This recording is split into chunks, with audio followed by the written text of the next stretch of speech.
വൈകുന്നേരം ചായക്ക് എന്തുണ്ടാക്കുമെന്ന് വിചാരിച്ച് കുത്തിരിക്കുമ്പോൾ കുറച്ച് പത്തിരിപ്പൊടിയുണ്ട്. അപ്പം നമുക്കൊരു അട ഉണ്ടാക്കിയാലോ എന്ന് വിചാരിച്ച് ഇത്തിരി പത്തിരിപ്പൊടി കുഴച്ചെടുത്തിട്ടുണ്ട്.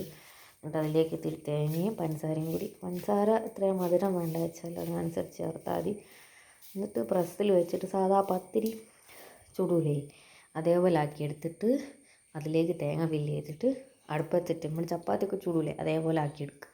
സിമ്പിളായിട്ടുള്ള ഉണ്ടാക്കാൻ പറ്റുന്ന, എല്ലാവർക്കും ഉണ്ടാക്കാൻ അറിയാം.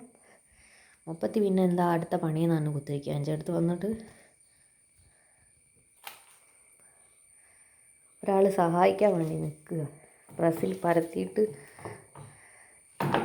പൊന്തിച്ച് തരാൻ വേണ്ടിയിട്ടൊക്കെ.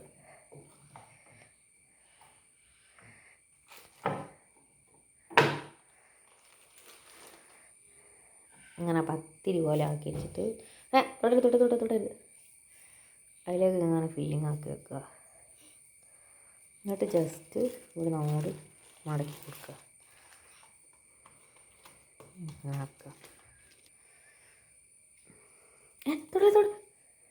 ഓളോളതായി വിക്രം കളിച്ചുകൊണ്ട് നിൽക്കുക.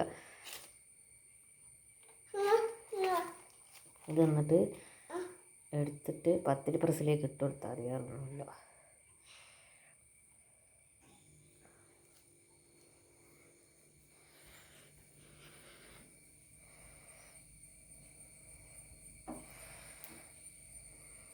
രണ്ട് ഭാഗം മറിച്ചിട്ടിട്ട് റെഡിയാക്കി കഴിഞ്ഞാൽ എണ്ണ ഇല്ലാത്ത നല്ല വൈകുന്നേരത്തെ ചായക്കടി ഇട്ടുമ്പോൾ തിന്നാം.